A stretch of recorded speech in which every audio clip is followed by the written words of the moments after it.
Hello everyone and welcome to the channel. I'm Emmanuel, I'm an airline pilot and you're about to witness something special. My very first flight that I regularly did in flight simulators at all. This was easily some 15 years back, probably a little bit more by now. And back in FS 2004, Century of Flight, I took the Ford Trimotor and regularly flew it between Seattle, Tacoma and Boeing Field Airport near Seattle. So that was kind of my very first flight that I've ever done. So I'm very excited that Microsoft have now made a Ford Trimotor available for free until the 30th of June. If you get it within that time, it's going to be free of charge to you. Thereafter, it's going to cost $14.99 at Marketplace. So this is my very first attempt sitting here in that airplane, and I'm going to recreate that first flight that I loved to do back in FS 2004, and that was certainly some of those flights that actually got me into flight simulation, which later on paved my way towards the ATPL. So join me on board the Ford Trimotor as we're about to fly this iconic airplane from Seattle Tacoma to Seattle Boeing Field. By the way, very first look over here, excellent modeling done. Very interesting instrument panel down there. Have a look at that radio magnetic indicator. Well, that's something to navigate. Also, we've got the height over here in thousands of feet, and then we've got our airspeed in miles per hour right in the middle. So that is our Ford. Now, interestingly enough, we do have a landing approach indicator, which can be kind of compared to a modern days ILS. And that just tells you how much back in time the ILS actually really goes. Okay though, anyway, this is our cockpit. This is what things look like down here. Really interesting thing to look at. But let's see how that actually flies. Once we've looked into that cabin, by the way, you cannot go back into the cabin, so no flushing toilet simulation for you guys. But this is actually what it looks like, and now it's time to go and get it flying. Very important lesson over here. My girlfriend just laughed at me for not releasing my parking brake, and if you don't release a parking brake and apply full takeoff power, you're gonna topple over to the nose, and that's it for your flight. So, parking brake released. Let's go. By the way, if you're wondering that the sounds are a little bit quiet, then yep, they are. They are really, really quiet. That's something that I hope they're going to change with an update. Okay, so speed alive, 60 miles, 80 miles. Let's see if we can get it flying already. Yes, we can. Here we go. Okay, we're airborne. Flaps. Well, we didn't have any. Landing gear can't be retracted in here, so we are flying. So 100 miles an hour looks like a nice little climb speed, and we're in the air. Okay, so let's climb straight edge onto the departure and the runway, and then we're gonna make a left-hand turn towards Boeing Field. Nice little short flight, and I used to do that for hours and hours, flying back and forth between the two airports back in the day in FS 2004. And so things have changed a little bit from back then, but here we go. Let's make a left turn out. I'm using just a tiny bit of wheel input over here to see how the adverse yaw on this plane works, but look at that. The nose, yeah, kind of swings along if you use a strong input, so you've got to use a little bit of rudder. You've got a turn coordinator in the middle over there though to coordinate your turns. So this is what it looks like when I'm using a bit of rudder, and that certainly looks better.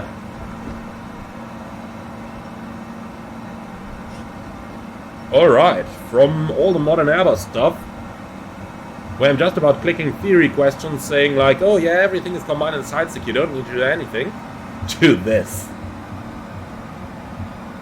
Okay, let's level off, pull the power a little bit before we're gonna fail some engines, and then let's set course.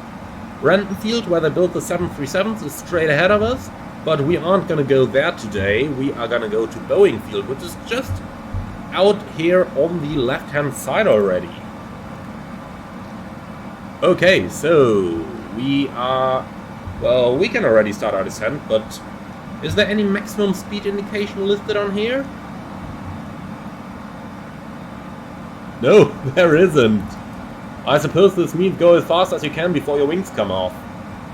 Okay, honestly, Obviously there would be some maximum speeds, but back in the day, this is a 1926 airplane. Amelia Earhart and Charles Lindbergh flew this.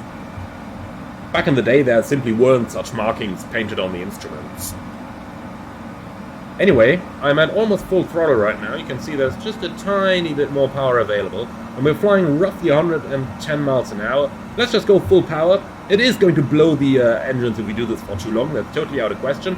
But I just want to see how fast we can actually get this. 120? 124? 122? Something like that. Okay, so this is all we can get out of the plane. But it's looking really cool, isn't it? And keep in mind, it is for free until the end of June, so go grab it while it's hot. Thereafter, it's going to cost $14.99. Okay, cool. So let's pull the power a little bit again.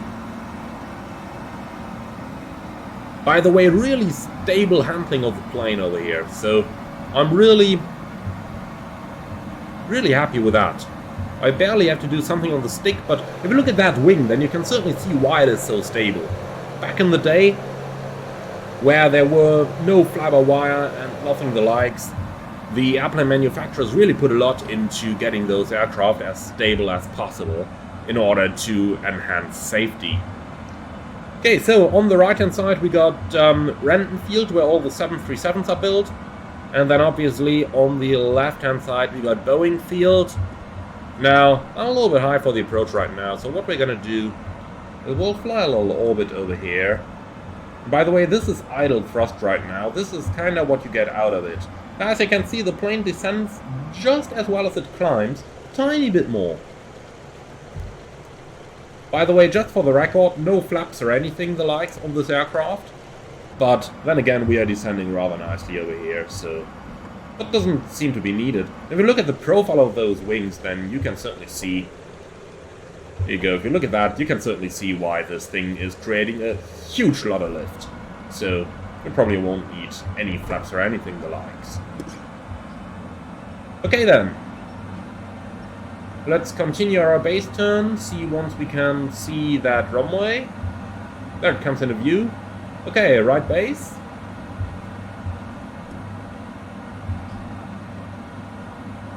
And then we can go ahead and turn into final. Well, probably not even. We're going so slow. Okay, here we go, turning final. Great little model, I have to say.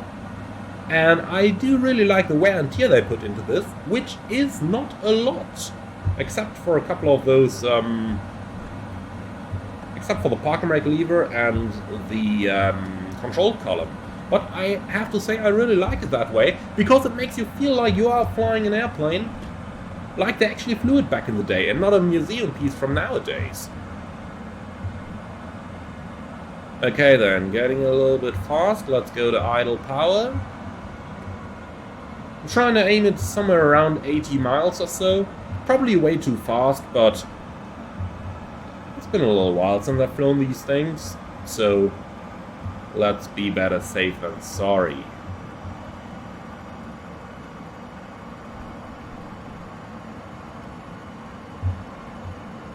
Okay, 80 miles. Now let's use a little bit of power in order to get us nicely into the glide. Here we are on the poppies. 2 red, 2 white. That crane on the left side there looks a little bit concerning. That seems to be pretty much right in our approach path.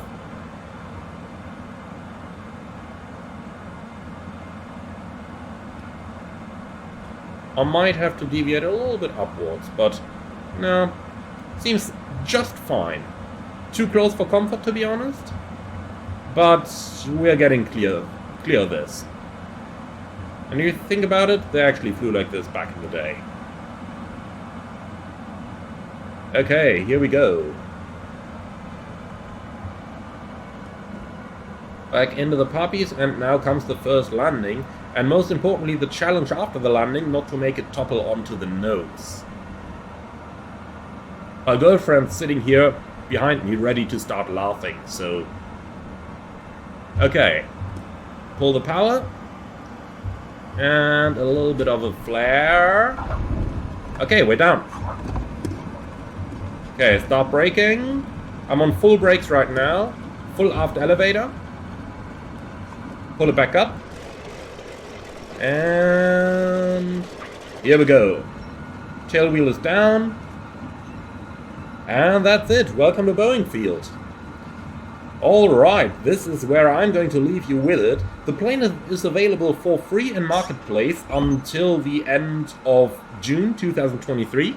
So go and grab it while it's hot. And even afterwards, for $14.99, it is a really nice little spot. Okay, now, I'm sure that you guys have become very eager to learn how I got my girlfriend to laugh at me. So, just while I'm playing with it, I'm playing with my brake pedals right now, and apparently you can move this brake lever around like so. But okay, let's set that parking brake. And I played around with it for a little bit, and just couldn't hear any sounds, because this is so silent. So I just went, okay, let's go full toga. And let's listen, and let's see if we can hear anything. And then I went full toga, and what happened is this. You see the nose slowly coming down? You see it slowly coming down? And now you see it quickly coming down. And even the full aft elevator ain't gonna protect you anymore. Alright, so, now you've seen me wreck an airplane. Thank you very much for watching, everyone. Go and grab it. It's available for free till the end of the month. Really recommendable. It's a huge lot of fun to fly. And then I see you again very soon. Thanks for watching, everyone. And have great fun flying this. Have great fun with all the other products shown at the FS Expo. And I see you around very soon. As always, if you liked the video, leave a comment and subscribe to the channel if you haven't done that yet. And I would absolutely love to see you as a channel member, giving you exclusive early access to new videos before they're released for everyone else. In the meantime, thanks for watching, and see you around.